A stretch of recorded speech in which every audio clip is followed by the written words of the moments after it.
Yes, sir. Okay, great. How to prepare for NET, GATE, other PhD entrance exams, interviews through self-study. I'm Dr. Mahendra Kumar Gupta. I'm assistant professor at NIT Jamshedpur. I'm delivering this talk on national webinar, which is organized by Department of Mathematics and Statistics. So thank you, organizers, for organizing this webinar. Okay, so this is the outline that we will go through in this discussion. First of all, we will see what are the opportunities in India for research.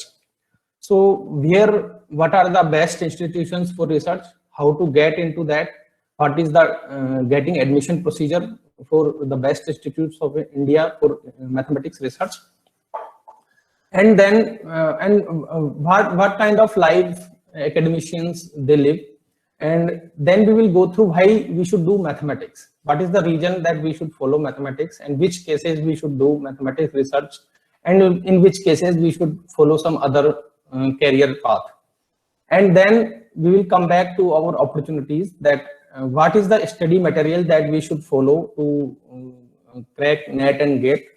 And then I will give you some tips and tricks related to NET and GATE, PhD entrance, and then finally we will talk about interviews and how it is taken interviews, and what are the points that you should keep in mind while giving an interview. Okay, so this is the outline. So basically there are three things that this talk is divided in three things.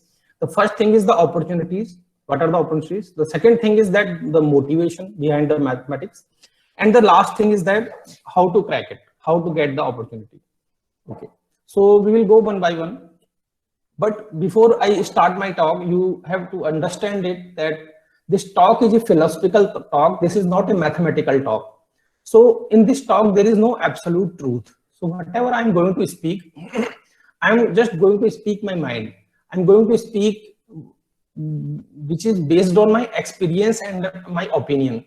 So I have qualified several exams with ranks, qualified interviews, and I have gone through experience. And I can only speak about experience. So it can be entirely different from someone else's experience. So there could be many successful people in this audience list, and they might have some completely different experience, and they might disagree with me completely. But this is not a mathematical talk. So I'm not claiming that I am the, whatever I'm saying is the final truth. So whatever I'm telling you, you have to verify it either, or you have to get convinced for that. And I will also tell you a reason behind my opinion and my thoughts. So if you are convinced with that, if you are okay, if you agree to that, then they are best advices for you. If you don't agree to that, then you should follow your own heart. Whatever you are thinking about, whatever the perception you are having, that is the best thing, and you should follow that. So I can say that this is the best book to study, or this is the best method to study, and this is the best institute to doing research. But best in my perception only. Your perception can be different. So in your perception, someone else, some other book could be best, or some other institute could be best for doing research. So the entire talk is based on my own experience, my own thoughts. Second thing is that I'm not advertising anything here. Whatever I'm considering best, I'm telling that best. It is not that I'm doing any advertising, any brand or any book or anything. Okay. So this is my profile. There is a purpose to show this profile. Ma'am has already introduced a lot about that. So I have done my 10th, 12th in 2003 and 5, and BSc MSc in 2009 and 11. And I have got very average percentage in all my classes. Then I did my PhD from IIT Patna in 2016, and I did my postdoc from IIT Madras, completed in 2018. So this is to show you that I have been very average student throughout my schooling and my college. Okay, so this is the important thing that I kept secret for my talk, which is not written in CV. In GATE 2010, I got 3 marks out of 100 marks. And then in GATE 2013, I got 48 marks, and I got All India rank 6 in GATE 2013. So I have traveled from 3 marks 246 marks in 3 years, 248 marks in 3 years, and I have got All India rank 6. So I am the best person to tell you that how to prepare for your exams. Okay. Apart from that, I have qualified CSIR GRF with All India rank 33, and I have qualified UGC GRF with All India rank 90. These both exams, they are conducted by same agency, CSIR GRF. It is not a different exam. But here you can see that in 2010 GATE, I got only 3 marks, and then in 2011, right after 1 year, I qualified UGC GRF with 90 rank. So within 1 year, I qualified the exam, and then I got, finally after 2 years, I got a good rank in GATE. Okay. So see, if I can do it starting from 3 marks, you can do it. All of you can do it easily, right? It is not very tough task. This is to motivate you. So you don't have to worry about your percentage, or you don't have to think that I am not very good student, so I cannot make it. Only intelligent student. If you consistently work in this direction, you will definitely able to perform very greatly. And in which cases you should follow that path that we will discuss in my talk. Okay. So now let us revise it. Let us see that what are the best institutions of India in mathematics research. So some of you, you know it, you might be knowing some institutes very well, but let us see. Okay, so we have 23 IITs in India. Okay, not all IITs are good, and not all professors are good. So you should be very selective while going into an IIT. Okay, but that is a different thing. From this point of view, we consider that all IITs are very good. Okay, we have 7 IISERs in India. IISERs mean Indian Institute of Science, Education and Research. So these are the institutions which are perfectly, they are made for science teachers, for teaching and study in science. So they have a great respect for science and mathematics, which is not the same environment in IITs. IITs, they focus for applicational part, and they like IISER, they have very better structure because it is especially designed for science and mathematics. Okay, then we have one NISER, which is National Institute of Science, Education and Research, which is situated in Bhubaneswar. Then we have Indian Statistical Institutes. They have many centers. One is Kolkata, Delhi, Bengaluru, and some more might be. Okay, so then we have TIFR. TIFR, Tata Institute of Fundamental Research. Tata Institute of Fundamental Research, they have some campus in Mumbai, Bengaluru and Hyderabad. And then we have IISc Bengaluru, and then we have HRI Allahabad, which is Harish Chandra Research Institute, IMSC Chennai, Institute of Mathematical Science Chennai, and Chennai Mathematical Institute. And then I have included one university, which is University of Hyderabad. So I have listed the institutions in India which are without no doubt, they are better than IITs or equal to IITs. Those institutes I have listed here. Apart from that, we have central universities, NITs, we have BITS Pilani, and we have some more private universities which are very reputed. But in this talk, we are focusing only on these institutes, and we will talk about the environment and admission procedure and everything based on these institutes. Okay. Now, I have not written these institutes in the order of their ranking. I think the TIFR is the best institutes, and ISIs are also great. Okay. Okay. So what are the national exams? So the most reputed national exams are CSIR, GRF, NET, and GATE. So NET and GATE, they have wider scope and wider importance. So that is the reason they are, I am considering them very much useful. Other exams also, they are also good for your career, but they don't have that much broader effect in your career. So NBHM is the National Board of Higher Mathematics. They conduct 2 exams. One is for MSc, one is for PhD. Now, BSc students can also apply for MSc exams, and BSc students can also apply for PhD exams. And then we have some other exams, important exams for mathematics students. One is TIFR.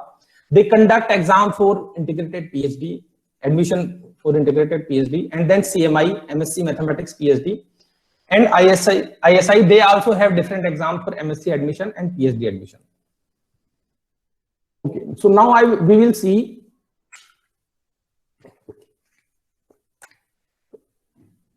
what are the exclusive opportunities for BSc final year students. Means if you are studying in BSc final year or you are only MSc first year student, these exams you still can appear, and if you qualify, it will be good for you. One is IIT JAM, one is CMI, and one is ISI exams.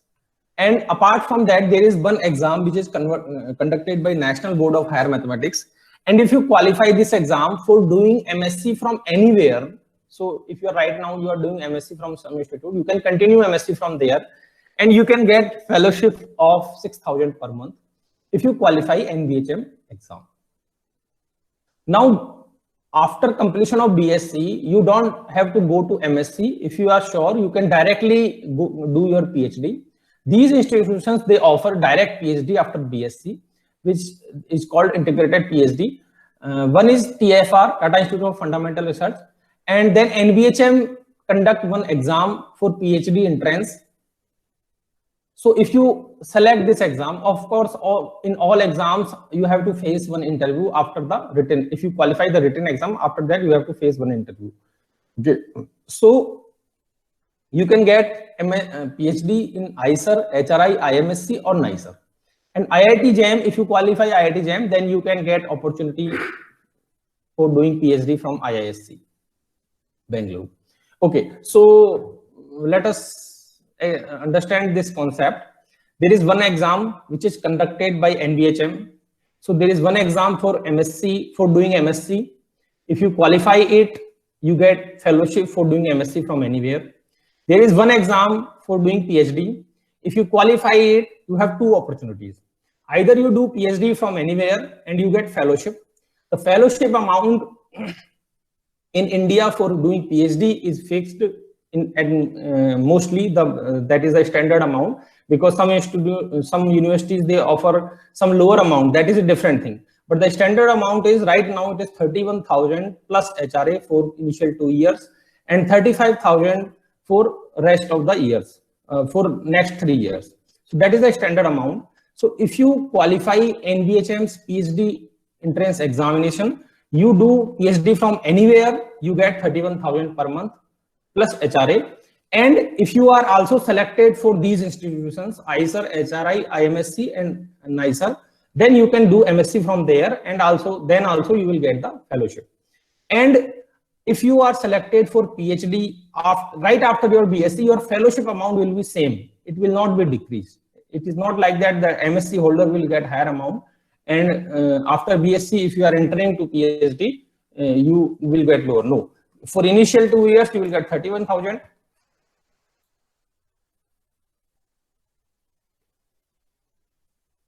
For initial years, you will get 31,000, and then you will get 35,000 plus HRA. Okay, if you qualify IIT JAM, then you can get admission in IITs for MSc, for doing MSc, and you can be called from IISc for interview. Every time you have to face the interview for all exams, TIFR exam. Okay. For TIFR also, it is the same situation. Okay. Now let us come to most important exam. One is NET, GATE, and one is NET, another is GATE. So in NET, those who get very good ranks, they get JRF and LS. So, and there are different importance of these two qualifications. And those who qualify, but they don't get a JRF, they get LS. LS means lectureship, and JRF means junior research fellowship. If you qualify JRF, then you will get fellowship of 31,000 per month plus HRA for doing PhD from anywhere. So once you qualify the JRF, and now in NET and GATE, you don't have to qualify interview. So you don't have to qualify any interview. You just appear for one written exam. And if you qualify the JRF, then you do PhD from anywhere, you will get the fellowship amount. But for getting admission in most universities, and if I talk about the universities that I have discussed, in best universities, you must have to go through one more interview. And then that interview itself may contain some written test. So you have to go to written test, and you have to first qualify JRF, then you are shortlisted for interview. And when you appear for interview, you may have to go through one more written test that is done right there, and the result is immediately announced, and then you have to go to interview in next day. Okay. And if you qualify LS only, then what you get in the if there is any vacancy in government colleges, you can apply for that for lectureship, and you can be assistant professor in Indian government colleges, only in colleges. Apart from that, there are some IITs and NITs and many other institutions. They have minimum eligibility of qualifying either LS or GATE. So if you qualify LS itself, you are eligible to apply for doing PhD in IIT. And after that, you have to go to interview, and they may conduct one more written test. That is a different thing. But minimum eligibility for applying is LS or GATE for IIT. Okay. And then eligibility, what do you get if you qualify GATE? Eligibility to do MTech and PhD from IITs. Now, it is important to note for MSc students that if they want to change their line, they can do MTech after MSc. So if you want to come to technical line, you can do MTech, and MSc is the qualification for that. Okay. So if you qualify GATE, and if I'm getting some noise, I think some participants, all of you mute yourself.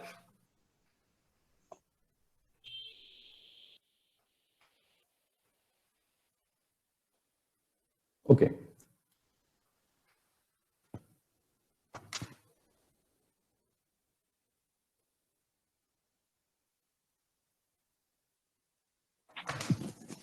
Okay. And if you qualify GATE, you can do MTech from anywhere, and you will get a fellowship. That there is a standard fellowship for MTech, and you get eligibility to apply in IITs. So if you qualify GATE, you can apply in IITs, and if you are selected, you will get the standard fellowship. That fellowship you will get from IIT itself. Then there is no national agency for that. And if you qualify LS, if you qualify JRF in NET, then you will get fellowship from the centrally funded institutes like CSIR or UGC. Okay, so that is the basic layout of opportunities and entrance exams to get admission in best institutions of India for doing PhD in mathematics. Okay, now we will come to the next part, but is there any question? Then it will be nice to interact with you guys. Is there any question, any doubt till now regarding entrance exams and regarding institutions? It may be very obvious to some of you that you might be knowing many things. Nowadays, students are very aware about things. They do internet, and they are very regular for internet, and information is a good thing actually. That college students, they are also well aware about the opportunities.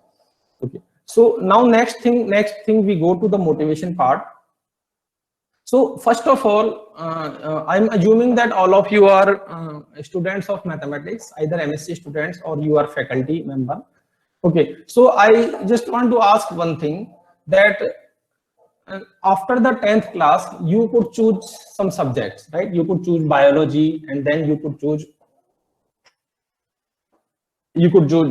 to arts or commerce, or you could do a lot of things, but you have chosen mathematics for some reason that you know only that what is the reason behind it. And after the 12th also, you could go to engineering, but you have chosen mathematics. And after BSc also, if you are given an opportunity, you are choosing mathematics there also. So I would like to ask you, what is the reason that you have chosen mathematics at every place where you have to choose something? What could be the reason for that?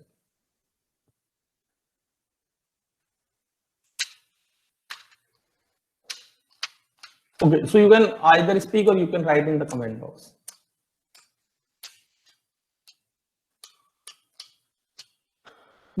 Because my name is Sreya, because sir हम लोग mathematics को ज्यादा अच्छे से feel कर पाते हैं, that's why I take mathematics in after BSc, because यदि हम फिजिक्स और केमिस्ट्री के साथ जाएंगे देन हम सफर कर सकते हैं, क्योंकि हमने आगे जाके बहुत अच्छा उसी को डीपली पढ़ना है, देन हमें मैथमेटिक्स अच्छे समझ में आता है, that's why we choose mathematics. Okay, anyone else?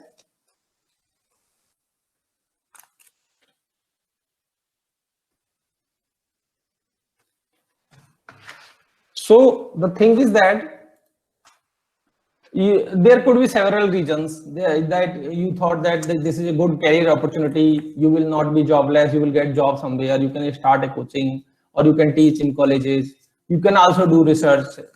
But the most important thing that you have to ask to yourself, that the main motivation behind doing mathematics is that you enjoy it, you love it. And that is the most attractive part for that whenever you thought about mathematics, you feel relaxed. You forget all of your pain, all your problems, and you enjoy, you loving solving problems, right? You love it, solving problems. So that is the main reason behind that you have chosen every time mathematics. There could be some other reasons as well. So that is the main motivation to do mathematics, and there could not be any other reason for that. So if this is not the case, in any case, if this is not the case, then you should not do mathematics research. Then it might be very difficult for you, because if you compare with corporate jobs, you don't get much here. The main attraction is the enjoyment that you get when you carry out mathematics. When you solve problems, you do research, you enjoy it, you love it, you forget every other thing. So that is the main attraction here. There is nothing else much. Otherwise it would be tough. Yes, it is very good as a career opportunities, but if you do not enjoy it, the path is tough for you.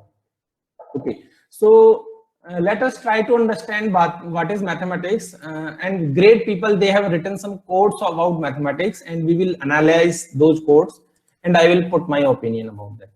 So mathematicians are not the people who find maths easy. So generally people think, other people from other fields, they think that mathematicians, they like, it is easy for them to do mathematics. That is the reason they are mathematicians, because they are good in mathematics. No. See, if you compare an engineer and if you compare a mathematician, they both are actually same. They have been good in mathematics in their schooling, and that is the reason one is mathematician and one is engineering. But the difference comes in the attitude.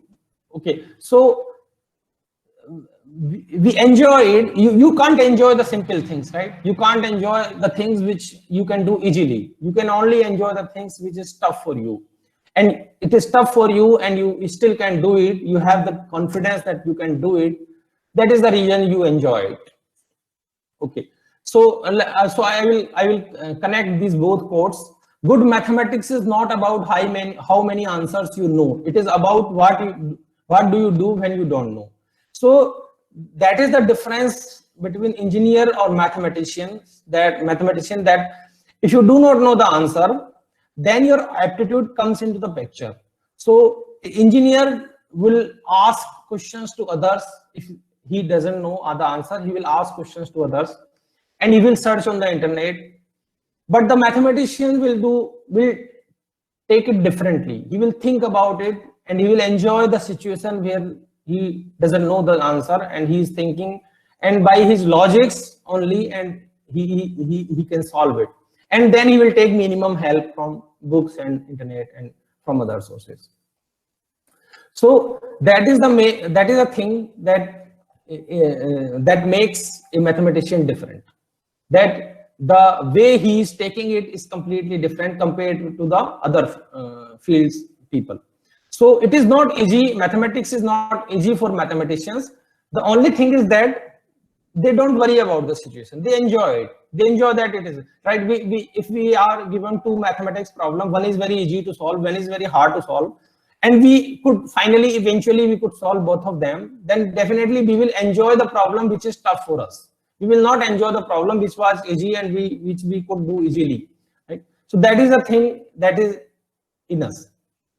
Okay, so equation has no meaning to me unless it expresses the thought of God. It is said by Ramanujan. So this is something which is related to beauty, and then we relate the beauty to the thought of God. So, okay, I will come to the next quotation. Mathematics, rightly viewed, possesses not only the truth but supreme beauty. If you look in mathematical results, you will find a pattern there, and if you figure out the other beautiful things in this world, then you will find that there is a pattern everywhere, and that pattern make things beautiful. And that is the same thing you will find in mathematics. In a final result of mathematics, it looks beautiful, and that is the most important thing in the mathematics. So it is the supreme beauty. Okay, so mathematics reveals its secret only to those who approaches it with pure love for its own beauty. It is said by Archimedes. So mathematics, so when some people study mathematics only for application purpose, they remain their work only for that region, only for that particular topic where they can use the mathematical results for their applications. But if you approach it with pure, if you approach it with pure love for the beauty of mathematics, then you will realize that how much beautiful it is, and then only you will you can feel it. You can feel the beauty of mathematics, and you can enjoy it. Okay, so a mathematician is a blind man in a dark room looking for a black cat which is in there. So this is how we grow the mathematics actually, and this is the purest and best form to develop mathematics. That we have certain, we have a set of axioms, and based on axioms we define something. First we define some set. For example, this is group, and this is ring, and this is field, and this is that. So we define something, and based on axiom we define something, and then we produce some results, and then based on like in the form of theorems and corollaries and lemmas, and based on those results we develop more results and more results and more results. Now here there is one very beautiful thing and very wonderful thing, that a mathematician's thought is completely imaginary, right? And after some years, every mathematician's thought is used in some engineering application. So this is so much wonderful. This is just awesome thought, that it starts from completely imaginary thing, but since it is logical, it is important for mathematician. It is always important for mathematician because it is produced by a chain of logics. And after that, after some years, it is used somewhere. It is used some real life. So everything, it concludes that everything that we think, there is something real for that. It is started from imaginary, but it end up with a real application.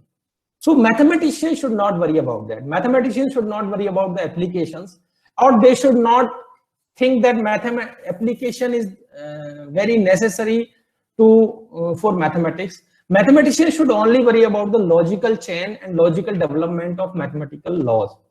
And it is okay if you are interested in finding out application. It is your own aptitude. You should follow that. But what I want to say is that it is not necessary. It is not necessary to work on applications. It is entirely, completely okay if you restrict yourself for purely mathematical results and which are developed by logics. Okay, so mathematics is the language in which God has written the universe. So, for example, for physicists or for all engineers, they call it mathematics as the language of their field. So mathematics is the language because finally they produce their result in terms of mathematics. They give some laws which is written in terms of mathematics. For example, if they write E equal to mc square, then it is an equation, right? It is an equation. So finally it comes to a way of expressing, but you can't replace it. It is not that you could use some other language, and if you use some other language, that other language is mathematics in that case. So mathematics, using mathematics, all the engineers, all the scientists, they produce their results in terms of mathematics, and you can't replace it. Okay.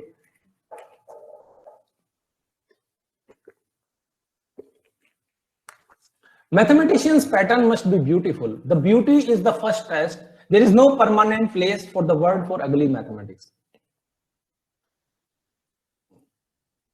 So it is said by G.H. Hardy, which is mentor of Ramanujan.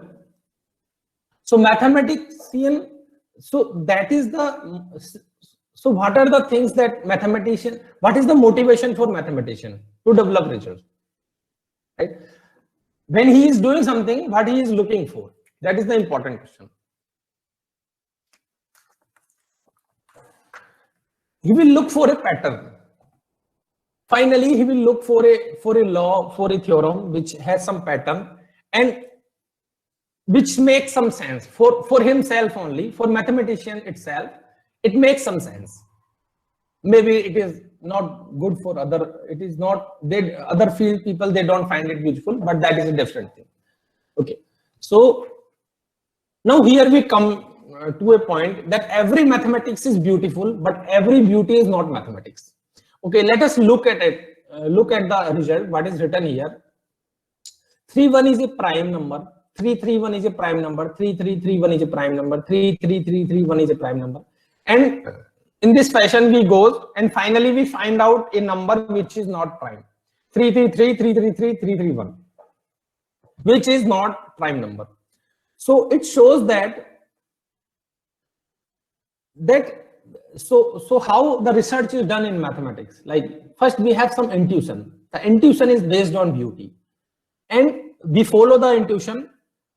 We trust that it must be true. We have some inner feeling that this result must be true, and then we try to prove that result, and eventually we come up that it may be true and it may not be true. That is a different thing. If it is not true, we are able to find some counter example for that, so that we prove that it is not true, and or we eventually come to the proof that it is true.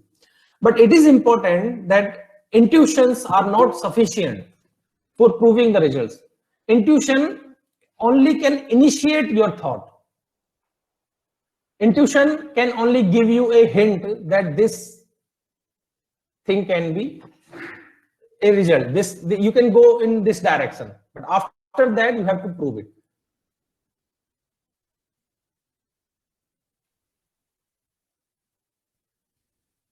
Okay, so I'm reading some comments. So I will read only important comments. Sir, is it true that UGC is making a PhD mandatory for the position of assistant professor from July 2021? I have searched this news everywhere. I didn't find any reliable news. And I think it is very difficult to make PhD mandatory for the position of assistant professor, because we don't have so many PhDs right now. Otherwise, it will be a tough situation for recruitment. So I don't think that it will be true, but I cannot say it with guarantee.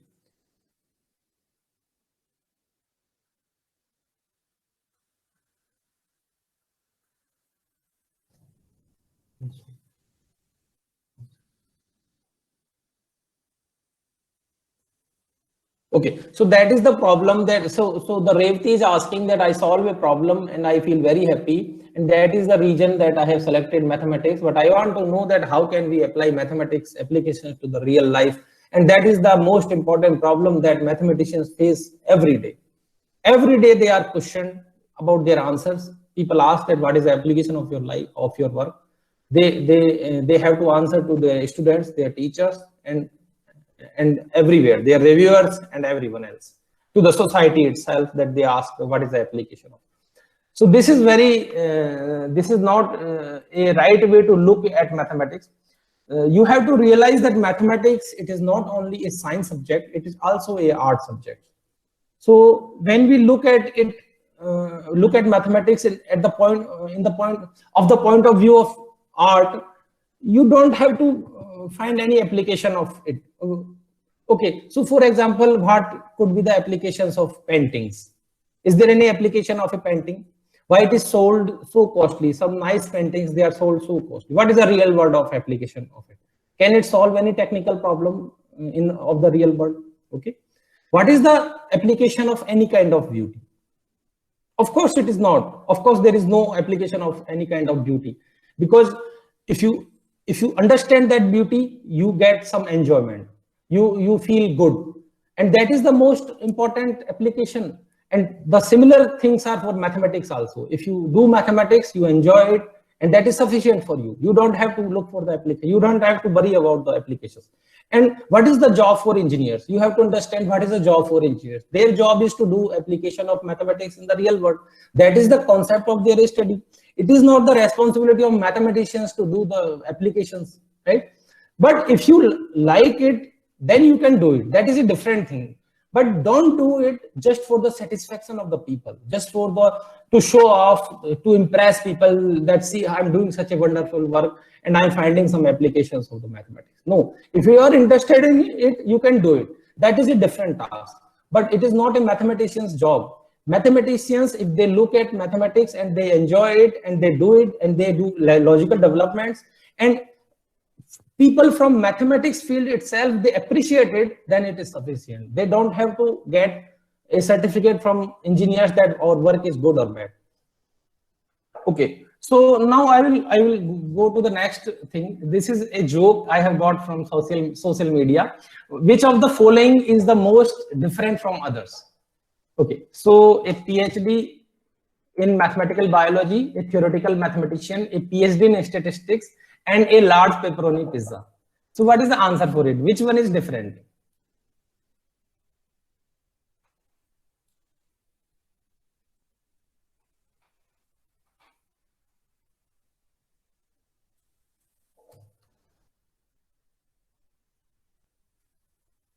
Theoretical mathematician maybe. Okay, so you have heard about it, right? Why?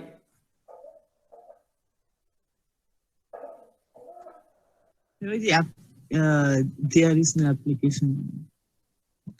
There is an application. Okay, fine, good. That is also good answer.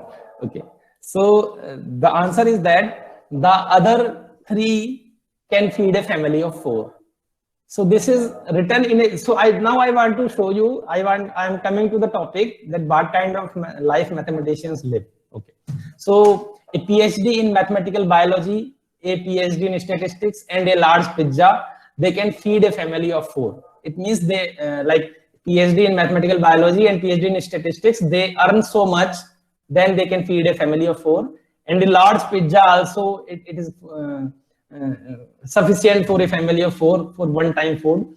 And a theoretical mathematician, it is a satiristic way, in a satiristic way it is written that a theoretical mathematician, he doesn't earn that much that it can feed a family of 4. So that is a very extreme, in the extreme direction. Okay, so but that is not the case. As I have already explained that if you are getting admission in PhD, you will get a fellowship of 31,000. After 2 years, you will get fellowship of 35,000 plus HRA. And definitely after the completion of PhD, you will get more than that.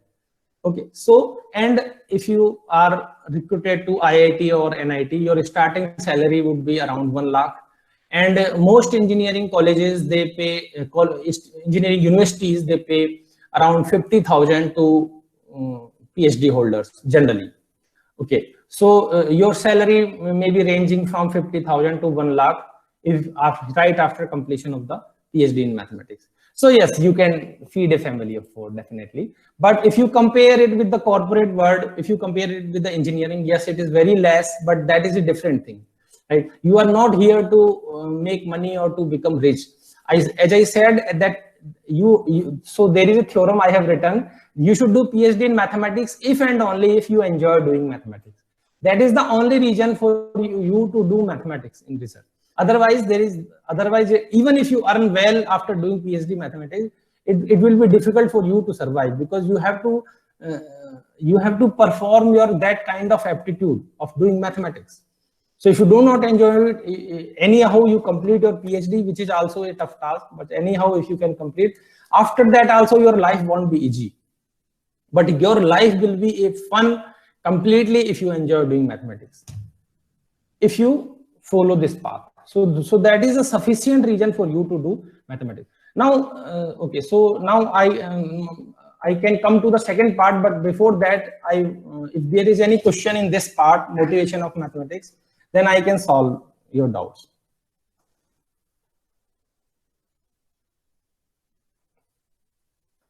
So let's say in your graduation, when I talked to Shweta ma'am, she said to me that our students, they generally go to government services and they start preparing in BSc and MSc for the government services.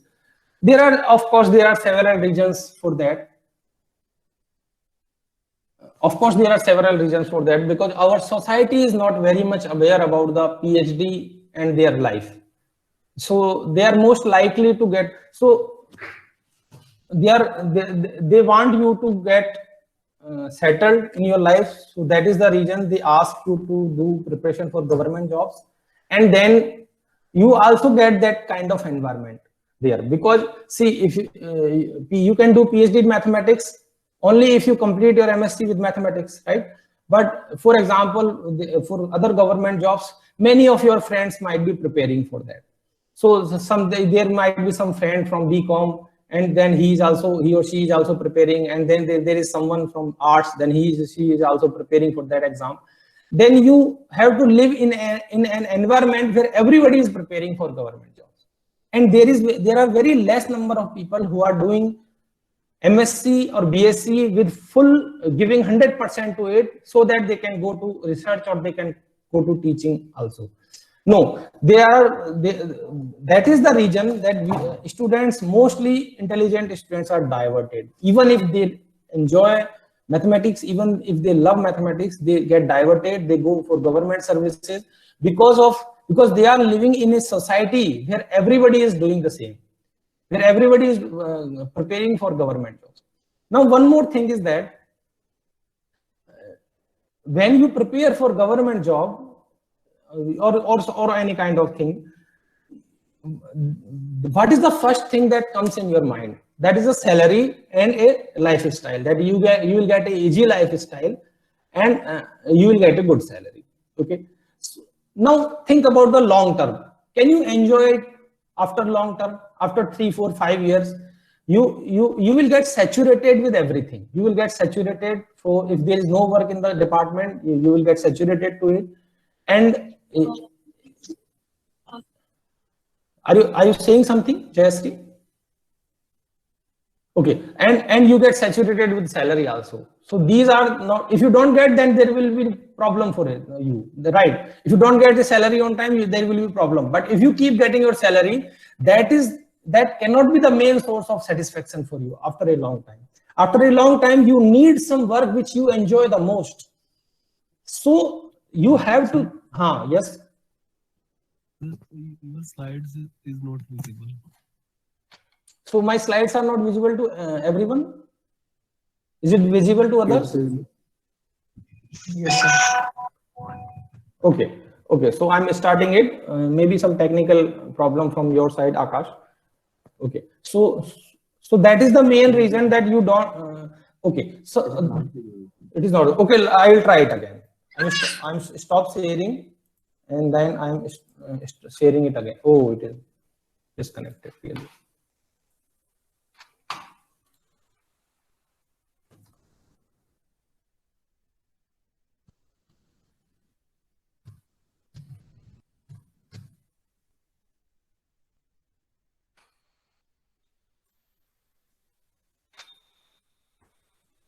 Shared?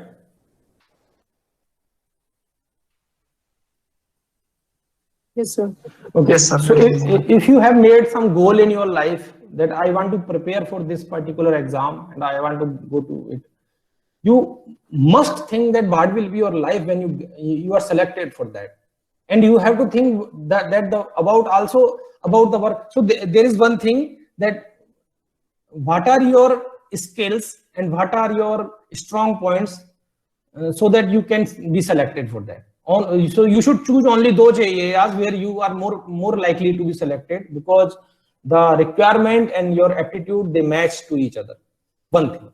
Second thing is that, let us say you are eligible, you think that you can get selected to some whatever you want.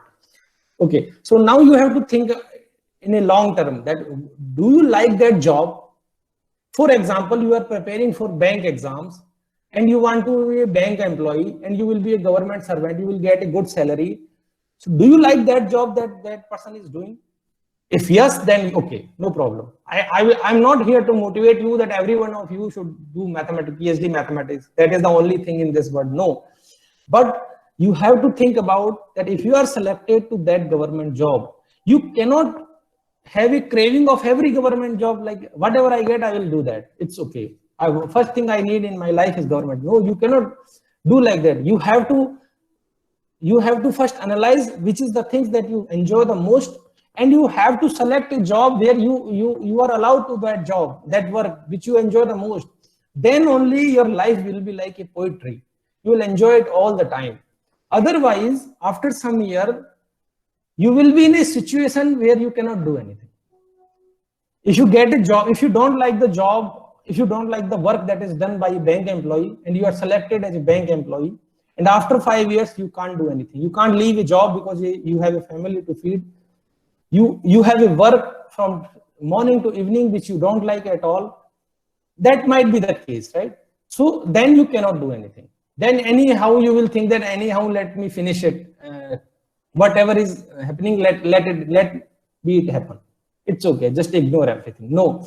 So that is the important thing where mathematics comes into the picture. If you enjoy mathematics, it is the best way to do, because you will earn sufficiently well, not very much, but you will earn sufficiently well, and then everything goes fine, right? And you know that in mathematics, you won't be jobless. Eventually, even if you do not perform well in a longer term, you will get a good job, sufficient job here, and then it is okay. Okay. The second thing about academician's life I would like to tell is that it is flexible. Nowadays, many jobs are flexible, but this academician's job is very flexible. In good institutions where they are research oriented also, they don't have much workload of teaching. Like IIT and NIT faculties, generally they get workload of 8 hours or 9 hours teaching per week. That is the workload of teaching only they have. Apart from that, they have to research. Of course, it is a time consuming process, and we have to work from morning to night every time, like a student who is preparing for some government job. But the important thing is that we enjoy it.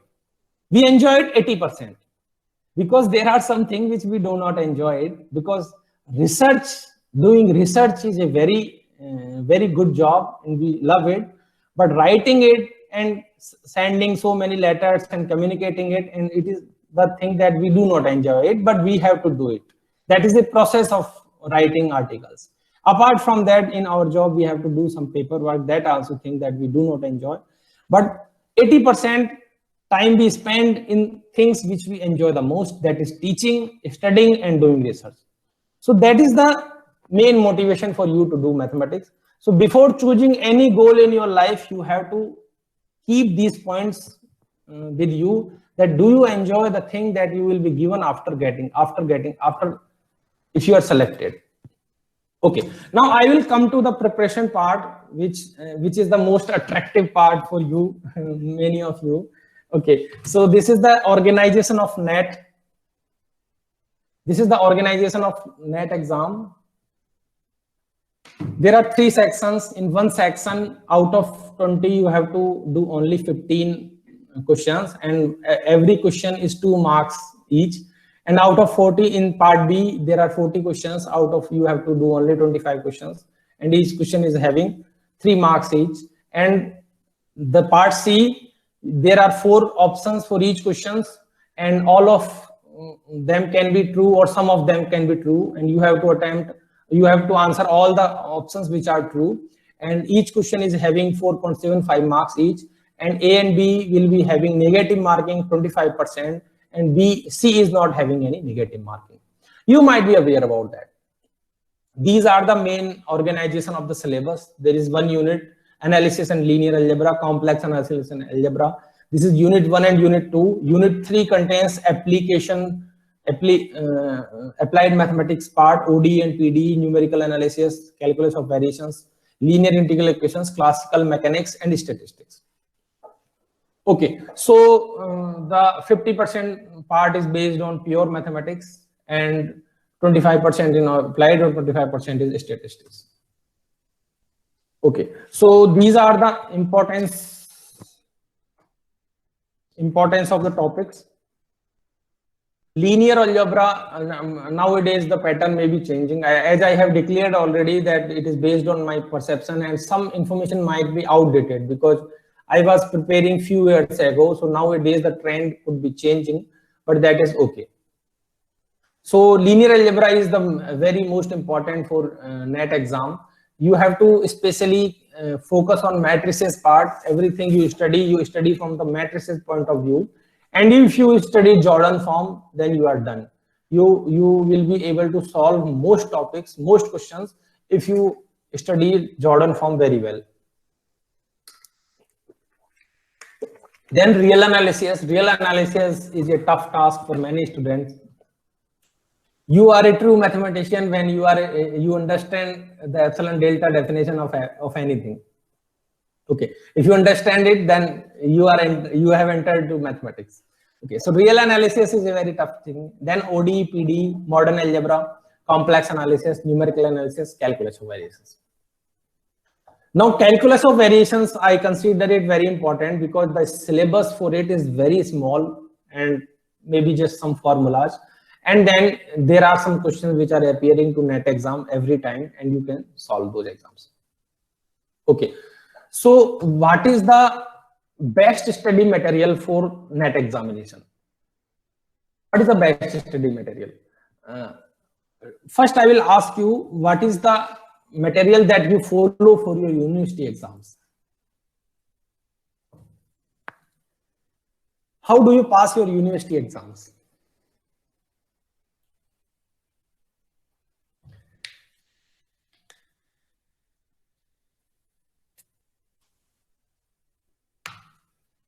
No answer? Sir, our college notes and maybe a book which is from Indian author only. Okay.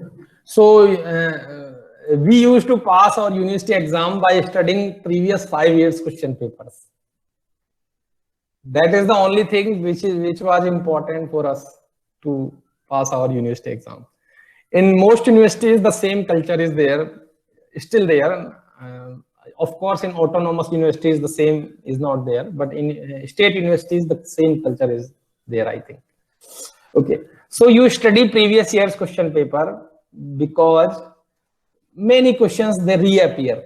They appear again. They are repeated generally. So many questions are repeated. You study last 5 years question paper and you will do good in your exam. Okay, so here also the previous year's question papers are the best study material for competitive exams. Why? The region is entirely different here. No question is repeated. Not a single question is repeated. But even then, previous year's question paper are best to prepare for NET and GATE. The reason is that you get actual level of difficulty in exam. That is the main perfect reason, because see, in the market, there are various books of question banks which is written by few authors. Like one author has, or two authors together, they have written a question bank, and which is containing question of everything, which is containing question of OD, PD, real, linear algebra, everything. But the problem is that that is a disaster for you, because if you study it, presentation is visible? Okay. I'm trying it again.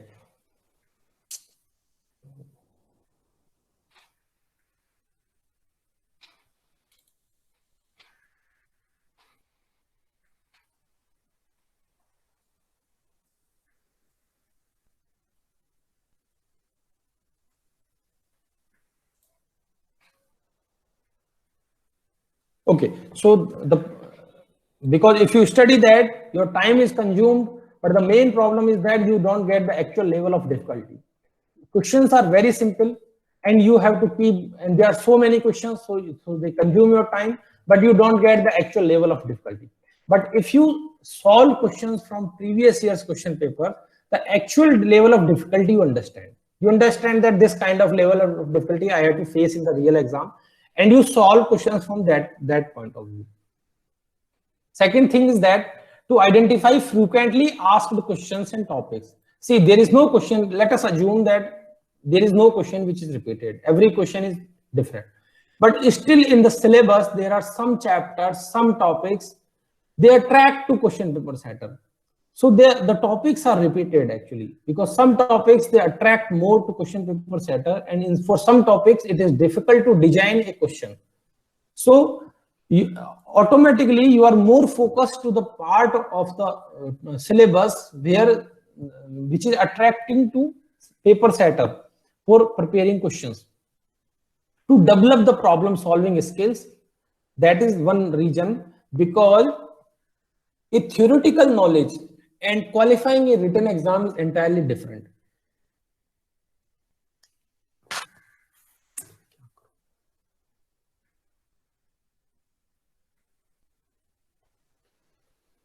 Okay, let me open it in some other tab. Oh, okay, I will share the screen. That would be, I think that will be nice. Your entire screen. Wait. Sir, slide is not visible. Okay, I got it.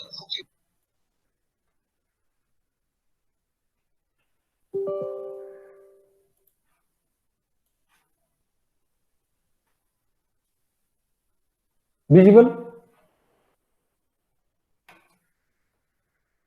Yes, sir. Yes, sir. Okay. So you have to to develop your problem solving skill. But when you have some theoretical knowledge, after that you have to do sufficiently work on problem solving itself. You have to work a lot on problem solving, because that is a particular kind of skill that is developed when you solve some difficult problems. Having a theoretical knowledge is entirely different.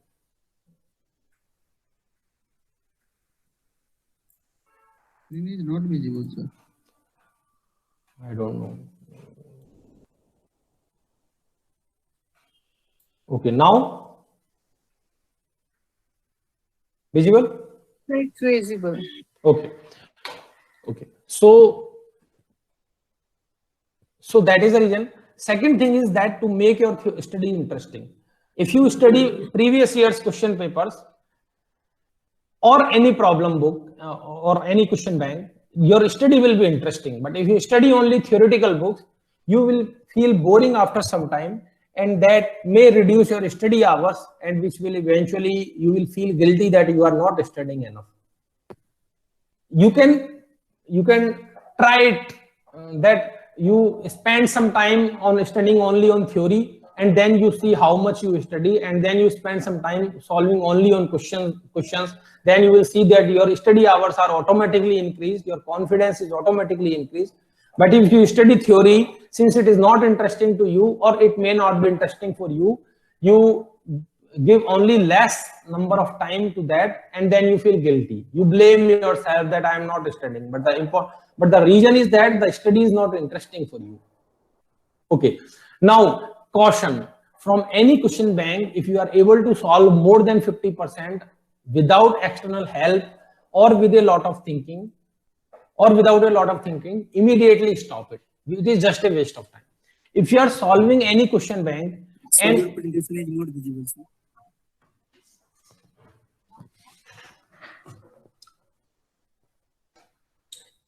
any advice? So screen is visible, but meeting tab is showing. Meeting tab is showing.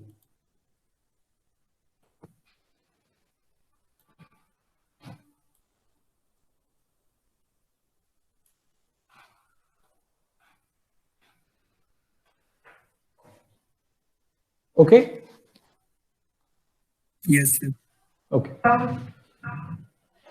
Okay. So these are the reasons because of that your study is very interesting, becomes very interesting. If you try any question bank, don't do it if you are able to solve more than 50% question. If it is too easy for you, it is dangerous for you. It is only time consuming for you. You will not be able to, even if you complete a book in 1 or 2 months, you will not be able to crack your exam. So leave immediately. Reference books written by international authors mostly. There are some good books. Okay, so there is a list of reference books. I have also prepared the list of reference books from my own point of view, and I will send to the this webinar organizer so that she will send it to all of you. Apart from that list of reference book, if you Google it, list of reference books for NET mathematics, there are many coaching centers and they have their own websites and they have put the list of reference book on their website. Okay, so as it depends on the individual's perception or individual's thoughts, all books are good. Even if some other books are written by some other coaching centers or some other people, some other experts, then that one also will be good. You have to think that which book you want to follow. Okay, so now and there are some books which I call university books. After studying those books, you study your university exams. Now both books are important. Both kind of books are important, and we will analyze how, in which way it is important. Reference book. Now the entire syllabus, you have to cover at least 25% of the syllabus with good reference books.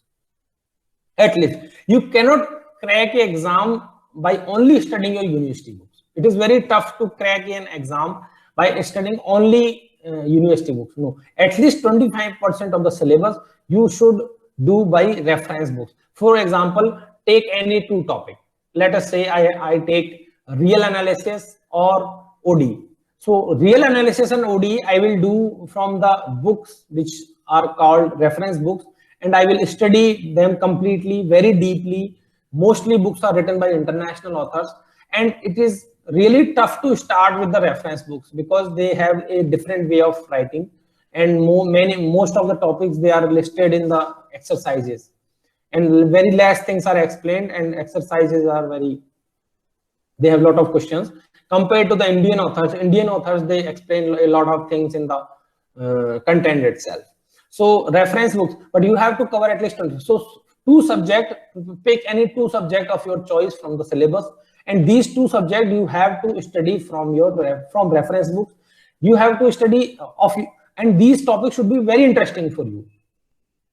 Okay, and then these topics you have also prepared for your interviews. Okay, so try to solve all problems of the reference book. Now there is no meaning of reference book. Now there is no meaning of reference book if you do not solve your problems. Screen is visible? Yes, sir. Okay.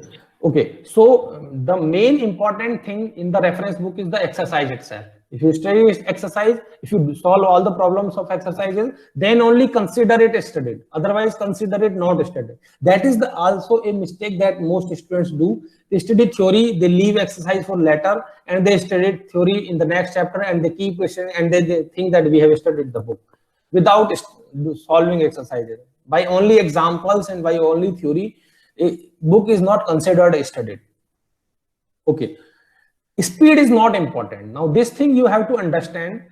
If you are enjoying it, if you are learning it, and if you are able to analyze the facts that you are getting through books, then it is completely okay. You don't have to worry about the speed. You don't have any target to complete. Don't think that I have to complete this book in just 10 days. You can't do it because it is mathematics. You have to respect the thoughts that will come in your way. Okay, so that is the very important topic here. Okay. So these are the important things.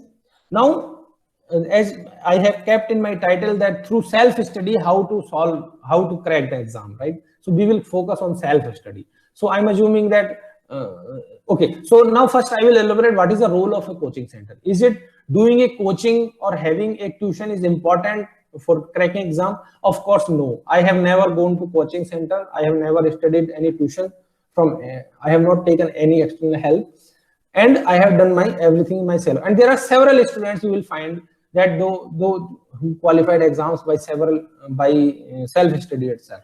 It is not necessary. But yes, being in an environment of preparation is very important. So if you are living with your friends, those who are preparing for exams, and if they are also attending coaching, that is also good for you. Or you do internet and you collect all of your information. You stay updated about. You should study about. You should know about reference books. You should know about exam. That is the most important information that student receive from coaching center. Now, if you can receive that information without coaching center, you don't need a coaching center. You can study yourself. And the positive part is that you save your time by not going to classes. So you have entire day to study, so that you can devote, even if you some hours are spoiled, in some hours you do not study, or only on some hours you study, that is also sufficient for you. But if you go to coaching center, the coaching, the time that you spend in coaching is not sufficient for you to qualify the exam. You have to study at home also. Then you are busy always. If you do not go to coaching, your time is saved. That is the one thing. Yes, students, they also qualify exam by going to coaching center. That is a different thing. But my main point is that it is not necessary. It is not necessary, or it is not, the exam is not that tough that you cannot qualify it without going to coaching. Yes, you can do it. Okay. Now you are studying at your own, but you need manual help. Okay. So how to get manual help?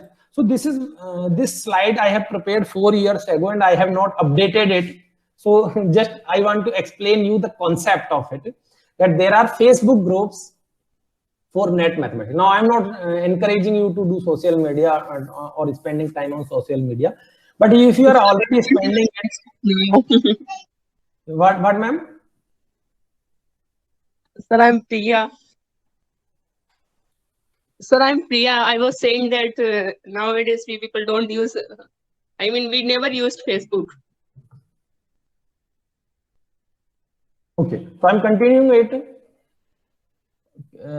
That there are some groups on Facebook, and you can also create group of mathematicians, mathematics people, or student itself on WhatsApp or some other social media apps. Okay, so in these groups there are several members.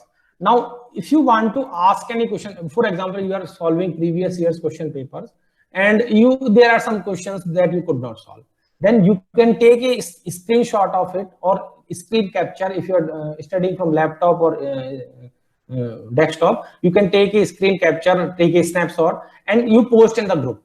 Immediately there will be someone voluntarily answer your, and there will be a thread of discussion below it. You can also look for some groups, and you can take participation on such discussions, and these discussions are very much helpful for you. These discussions are very much encouraging for you.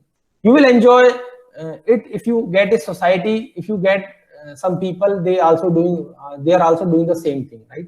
So these are the groups. You don't have to write these groups, because members are also updated. Some groups are also changed. You can search by yourself that if there are several groups for preparation of mathematics, and similarly you can also make WhatsApp groups for discussion. Okay, now what are the important points that you should keep in mind before appearing to the written exams? Okay, so the best study material are previous year's question papers. I have explained you what is the reason behind that. There are several reasons for that. Even if questions are not repeated, the pattern is repeated, the topic is repeated, and then you get a good level of difficulty. And when you solve difficult problems, I said you are a mathematician if you enjoy the hardness of mathematics. So if you deal with tough problems, you solve it, you enjoy it, and your study hours increases, and then everything goes fine. Okay, you must try at least 70% of the syllabus. So now there are some lines that they are my personal suggestions, and I have seen that many experts, they have different kind of opinions on them. So in my opinion, you should study for any exam, for any written exam, you should study at least 70% of the syllabus, and you should omit only 30% of the syllabus untouched. Okay, and out of the syllabus, you should cover at least 25% of the syllabus with good reference books. So pick at least 2 subjects, at least one of them should be pure mathematics, and you should study it by good reference books. And you also prepare those subjects for interview, because in interview, they will ask your choice, and if you tell them your choice, in that choice they can ask you anything. Okay, so topics in which you are interested should be studied from reference book. Rest of the topics should be studied from university books. See, that is one important thing that beginners make mistake in this, that they prepare a list of reference books. Now they have 10 to 15 reference books.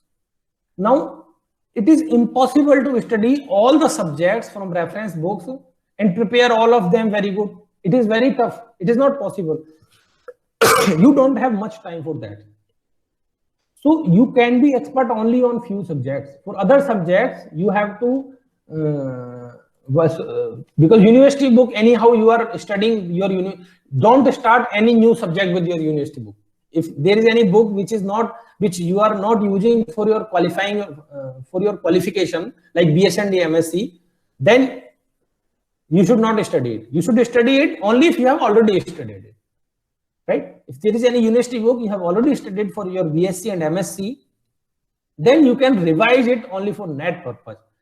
That you may get some thought related to that topic, and it is possible that you solve some questions. Okay, but you should not, if you start any new topic, then you start from reference books. Okay, then try to solve all problems in reference books. You must solve at least 50% problems from the reference. Otherwise, consider it unstudied. Never read a question book bank if you are able to solve more than 50% without any external help. Just for the boosting your confidence, don't take, because I know some books, I have also gone through some books during my college time, which were very easy to solve. And easy means dangerous. Those are synonyms to each other.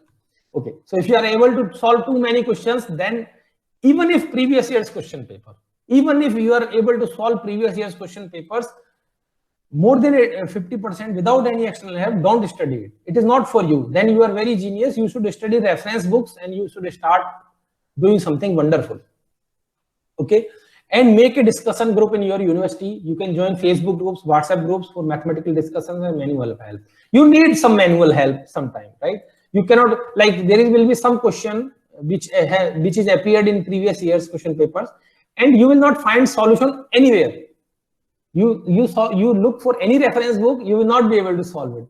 It is somehow designed, because you know how the question papers are designed. Are you aware about that?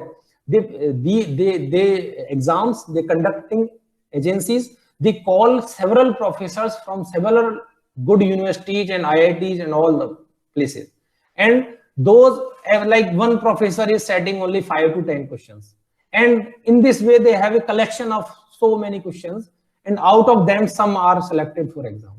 So every question is well polished and it comes from a different professor.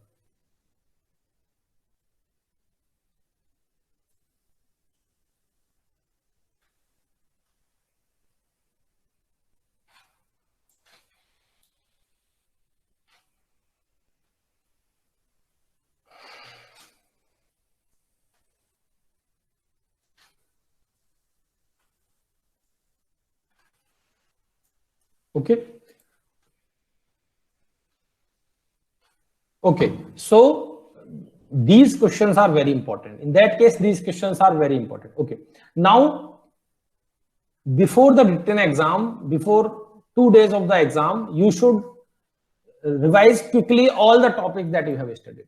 Of course, you cannot do a good mathematics in just 2 days, and all the mathematics you cannot cover it. No, but still the revision is very important, because in the real exam, your less time is consumed. If you have already revised the topic, if you have already gone through the topic, you have looked for applied formulas, and then you have looked for the theory, then your less time is consumed in the real exam. But if you have not studied, you have to push your brain for that, to recover all the knowledge, to try to memorize all the things. Then it is just time consuming, and at the end it is a matter of time in the exam. Everything is, you will realize that you can solve a lot of problems, but the time given to you is not sufficient. So that is the reason you should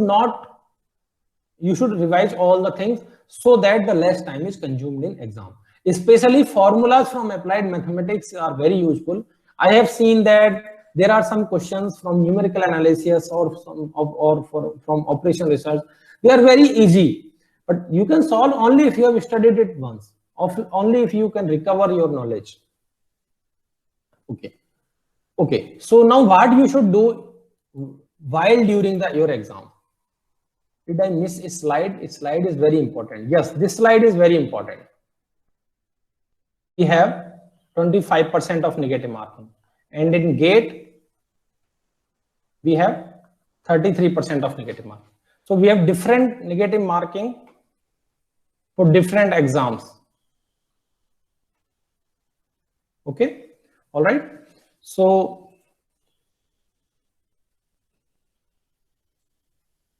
okay, so how many options we have in exam? We have 4 options, right?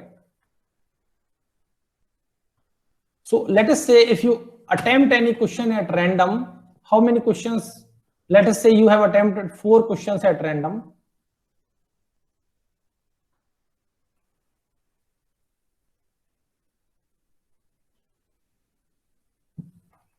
So what will be the result? We can assume based on the probability, roughly we can say that 1 might be correct and 3 might be incorrect, right? Because we have 4 options. And if you study if you solve it from statistics also, then you can calculate your expectation. But since everybody is not aware about the statistical part, I will take it in a very different manner. Okay, so I will explain it roughly. Okay, so you have 4 options, and for 4 options you have 4.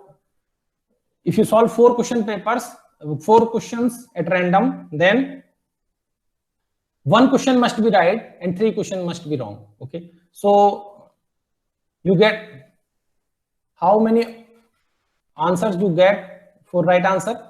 Let us assume that you get 2 marks for right answer. And how many marks deducted for wrong answer? 2 by 3, not 2 by 3. It is 0.5. It is 0.5 marks are deducted for wrong answer. 0.5 marks are deducted for wrong answer. Okay. Now similar thing is that here, if you attempt 4 questions, then 2 marks are given for right answer, and 2 by 3 marks are deducted for wrong answer. Okay, 1 question right and 3 question wrong. Okay, so how many marks you get here out of all 4? How many marks you get?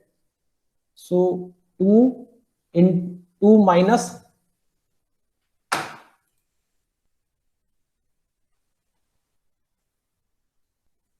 2 minus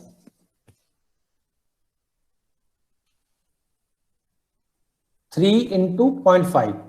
So how much I got? 0.5 finally, right? Oh, and here how much I got? 2 minus 3 into 2 by 3. It is 2 by 3 actually.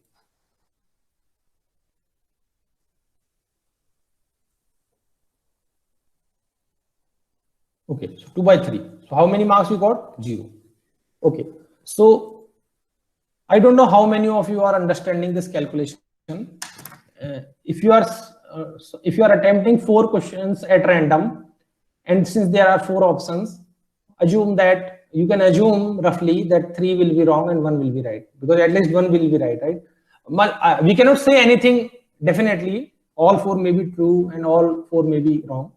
But if you follow the probability rule, the 1 should be right and the 3 should be wrong. And if you do this thing in NET exam, you'll get some positive marks for that. And if you do it in GATE exam, then you will get 0 marks. So the only thing is that I want to tell you is that there is no harm in negative marking. Students are scared with negative marking too much. They never try solving a problem if they are not sure about that. That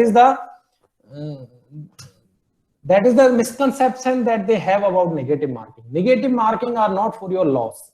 Negative marking is not giving benefit to those who are just randomly solving the problem.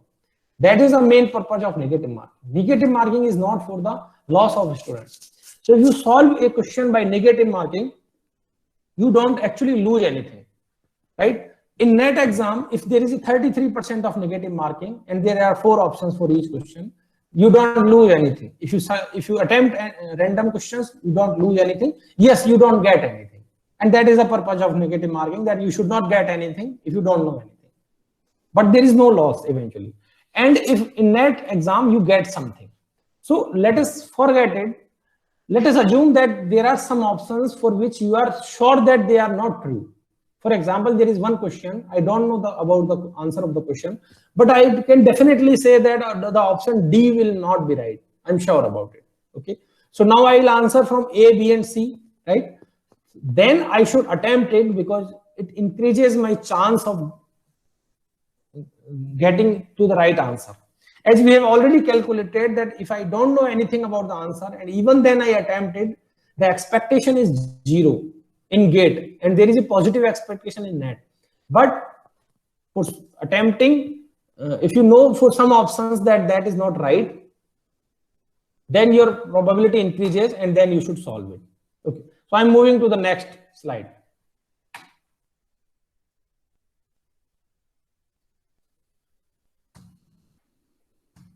Okay.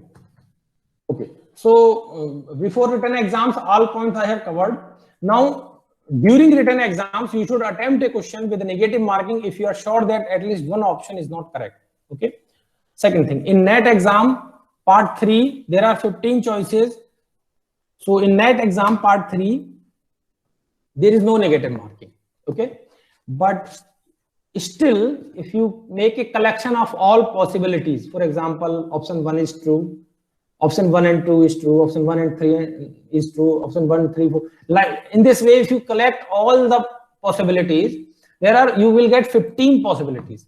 So in that case also, there is a probability that 1 by 15 that your answer is correct. So you should not keep it empty. You should attempt all the 20 questions in NET exam part 3. There are many questions that you can solve by thinking itself, just cancelling out other options. So if you cancel other options, definitely you will be able to solve it, even if in some cases the topic is not studied by you already. Because you put some logic and you finally eventually come out with the right answer. You are wrong in almost 30% of the questions, no matter how much sure you are. That is the mistake that students often do.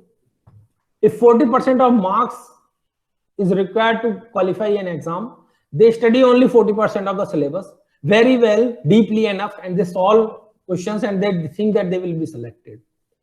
No.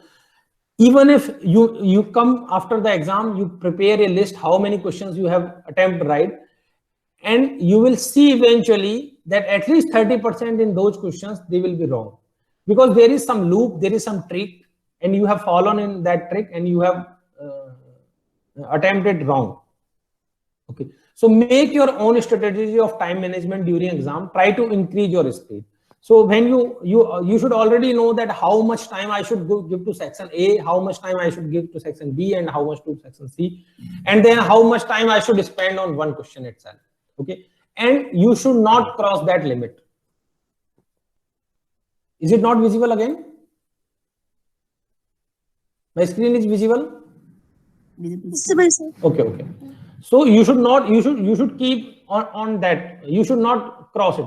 After the completion of the exam, if you have time, you can go back to your questions. You mark some questions, you go back to your questions, you try again. But you should make your own strategy for time management. And you should always keep trying to solve questions fastly. It is impossible, inconvenient to solve all the problems from the topics that you have covered extremely well. For example, my linear algebra is very good, and I have confidence that I can solve all the problems from linear algebra. Then it is not possible that I will solve all the problems from linear algebra. It is impossible. So I should not think like that. I should try to other subjects also, and I can omit some question from linear algebra. It's okay. It's completely okay. It doesn't make much difference. Okay. So start with the easiest for study as well as in the real exam. So when you start study, you think which topic do you like the most, and then you prepare for that so that you boost your confidence. Now this is very important point. Many students often make mistake in that. Don't show your bravery in the exam. If you doubt that any specific question can consume more time, then get back to it in the last if possible. Okay, so if you think that, okay, so like there is one question from linear algebra and my linear algebra is very good, and when I see it, I will have full confidence that I can solve it. And then I start solving it, and it takes 5 minutes, 7 minutes, 10 minutes, but I'm so emotionally connected to that question in exam that I don't want to leave it. No, it is not a good strategy. If you have already decided that you should give only 2 minutes for the question, it is okay, you can solve that question, but that question will kill your so many questions. Then so many questions you will not be able to solve because of the lack of the time of that one question. So there are some trap questions, they consume a lot of time. You can definitely solve that, but that will spoil your all of your exam. So don't do that. Don't solve the questions which are time consuming. You will solve them in the last. If you in the last, after the completion of the exam, you have time, you come back to that question, but not in the beginning. Okay, you have to first go through all the questions, that you have to keep in mind. Okay, now I will come to the interview. Now probably this is my last slide. Okay, second last slide. Okay, so now I will come to the interview, PhD interview. In good universities, best institutions, they have a pattern of conducting interview. I will tell to the beginners. When you enter in the interview room, interviewers are sitting, you enter in a classroom actually, and interviewers are sitting on students' benches, and you have to come to the whiteboard or blackboard, and then you have to teach them. Like, okay, so in PhD interview, you don't have to, you just tell that I'm good in linear algebra or real analysis. You just tell the topics, and then they ask you questions, and you have to solve those questions on the whiteboard and blackboard, and they will look for it, all interviewers, so that all interviewers can look on your answers, and they ask you more questions, and then you go through a discussion session. Okay, now in this scene, they don't want any answer from you, right? In good universities, in good institutions, you don't need to so many things. No, the important thing is that your analytical ability, how much analytical ability do you have? So they will start with the topic which is very easy. For example, they will ask you the definition of the group or something else like that, and then they will start it one by one.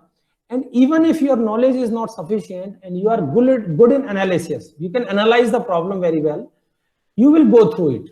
You can solve the problem.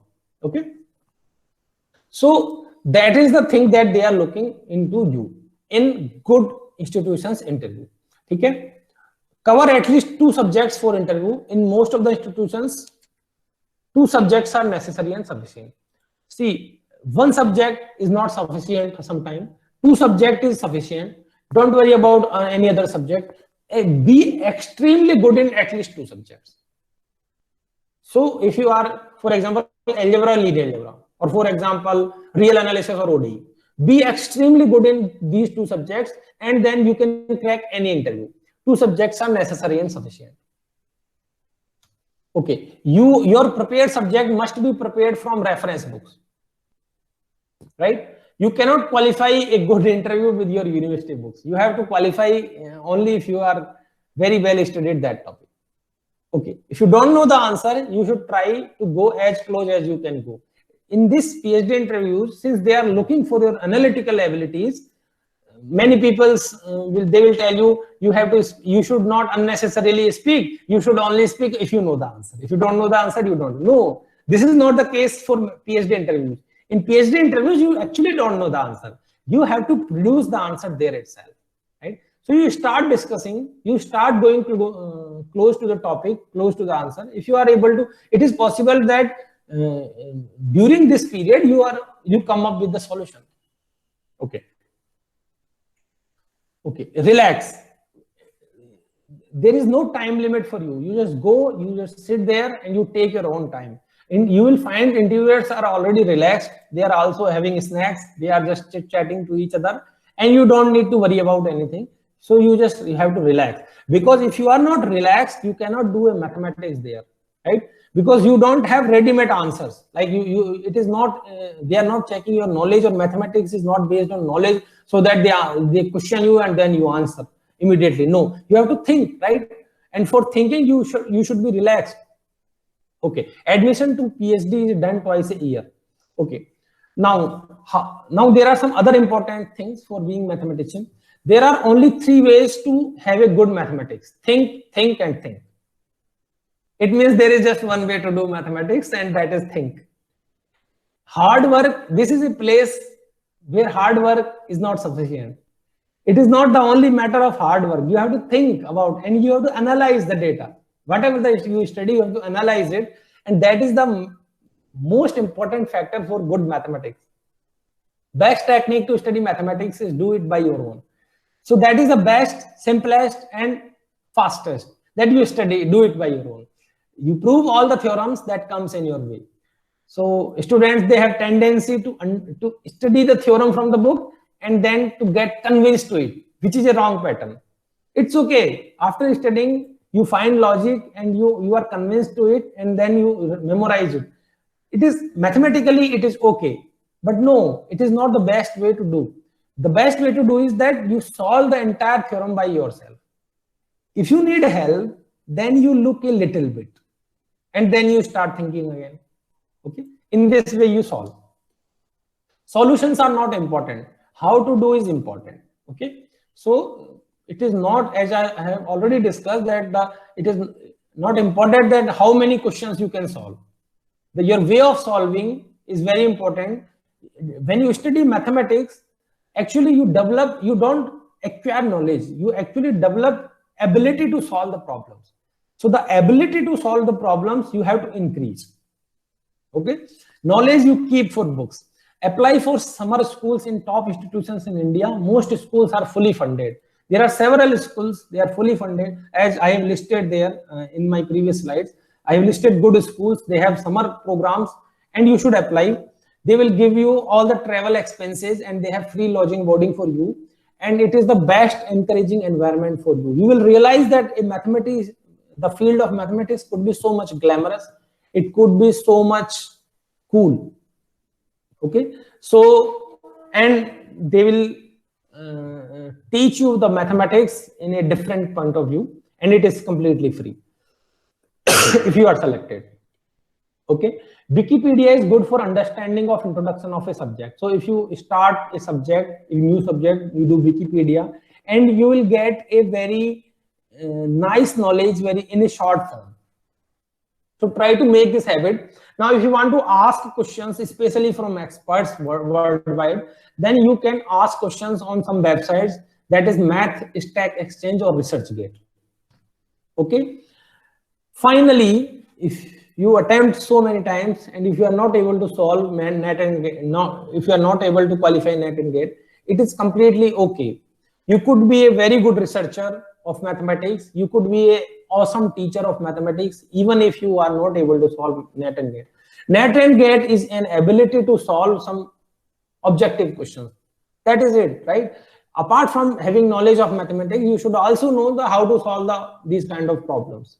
That is the thing that you should have for qualifying exams, right? But if you do not have it, it is okay. It is completely okay. You cannot judge a person if someone is not NET or GATE qualified. You cannot judge that person cannot be a good mathematics teacher or researcher. Okay, thank you. Is there any question?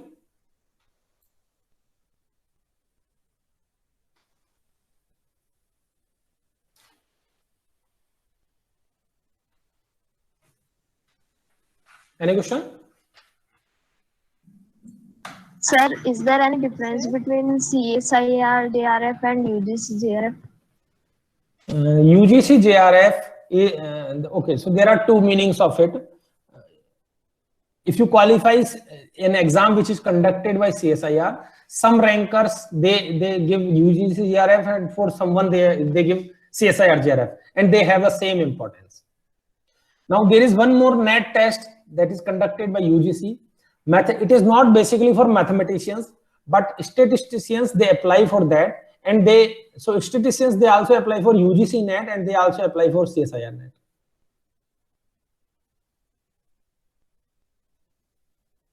Is it the answer for your question? They have same. Please tell me Yes. the reference books names. Okay, I will give you. Actually, it is listed, so I will give the reference books names to madam, and she will give it to you because I think your email ID must be in her database. Definitely, as I said, you can Google it, list of reference books for NET, and there are some websites dedicated for this, and they have the list of, and list varies. Obviously, it depends on individual's perceptions. Yeah. Apart from that, in my last slide, my email ID is given, so you can write to me. I will reply you. Okay. Okay. Sir, I'm basically from stats background. Yes, that is. I can see. That is useful for me. If you qualify any kind of NET, you become eligible for lectureship, right? So that is the main use. Because some statisticians, they feel difficulty for solving CSIR NET, so they choose to for UGC. Otherwise, I think in teaching field, yeah, the CSIR NET is more respected. For selecting summer schools, I will answer one question which is written here in comment box. There is no interview or there is no written exam. They will look for your background and they will look for your recommendation letters. You have to attach 2 recommendation letters from your teachers. Okay. That they look, and apart from that,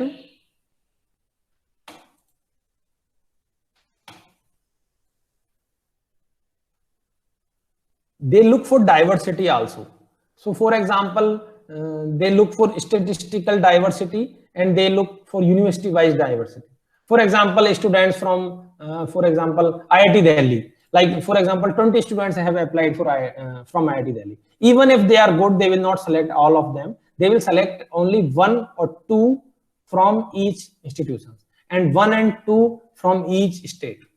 So diversity they look. So you cannot judge yourself that I will not be selected. You should always try. You should always apply. You may be selected. You should apply to various summer schools so that for some of them you will be selected. Any other question?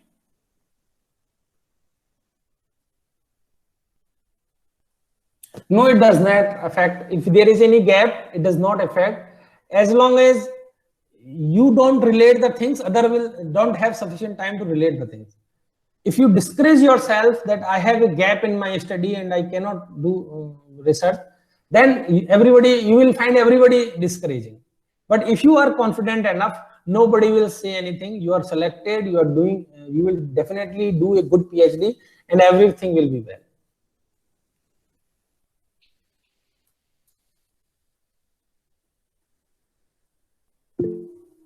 Anything, any other question?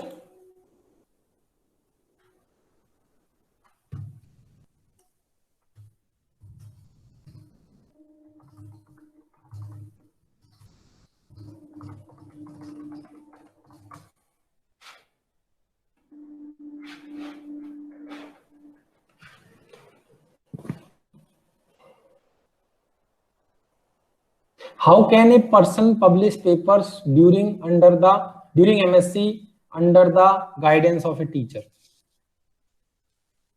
Thank you. So what can I say about it? First of all, that it is good for doing research during MSc, but don't push yourself for publishing a paper, because it will require, it will consume your lot of time, so that, and you will not be able to prepare for your other subjects which are necessary to qualify your written exams and interviews.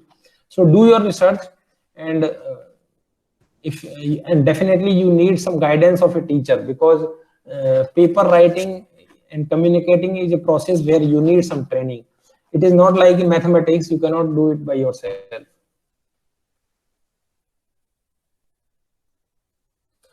Your GATE score means your GATE marks, right, Priyanka? You are referring your GATE marks 3.30 from 3. Okay, so the thing is that if you qualify your NET or GATE, it is not guaranteed that you will be called for interview, right?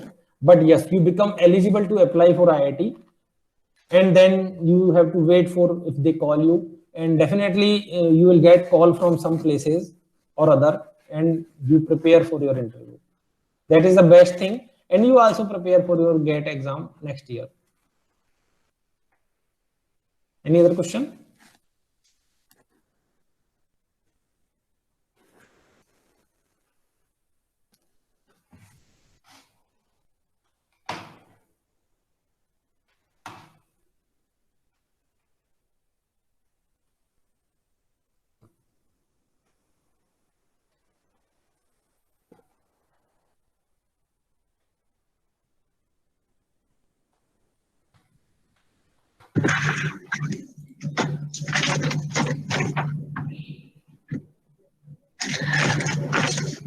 Thank you, sir, for such an informative session.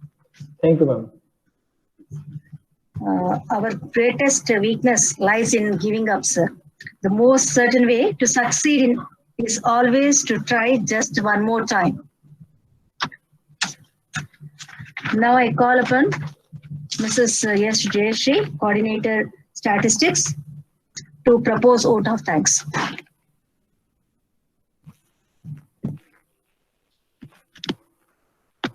Thank you, ma'am. Good afternoon to one and all. It gives me immense pleasure to propose vote of thanks on behalf of RBVRR Women's College for national webinar on how to prepare for NET, GATE and other PhD entrance exams interviews through self-study. First, I thank today's speaker, Dr. Mahendra Kumar Gupta, Assistant Professor, Department of Mathematics, National Institute of Technology, Jamshedpur, Jharkhand, who gave his vital time from his busy schedule to grace this webinar and giving a lot of valuable insights by giving how to overcome the challenges in preparing the entrance exams. Thank you, sir. Thank you, ma'am. I thank to Professor Mutyam Reddy, sir, Secretary of Hyderabad Mahila Vidya Sangam, Professor Sudarshan Reddy, sir, Secretary cum Correspondent, Dr. Achyuta Devi, ma'am, Principal, Dr. Kavita, ma'am, Vice Principal, for encouraging to organize such webinars. I thank to Shweta Srivastava, ma'am, our Head Department of Mathematics and Statistics, for her continuous support to organize such webinars. I extend my sincere thanks to ICT committee for giving a technical support all the time to organize such programs. I thank dear participants and colleagues for showing enthusiasm in attending national webinar. Thank you. Thank you, one and all. Thank you. Thank you, sir. The participant, just wait for 5 minutes so that we are sharing the feedback link. After filling the feedback link, Thank you, one and all. you can leave. Okay, so I can leave, right? Thank you, sir. Thank you. As I have personally, I'm saying, sir, that I have learned so many things with the research and everything, and it helped. I think that it helped the students and the participants who have participated here, and most probably, most of the students and the faculty will be doing research shortly. Thank you, sir. Thank you, ma'am. Thank you. Okay.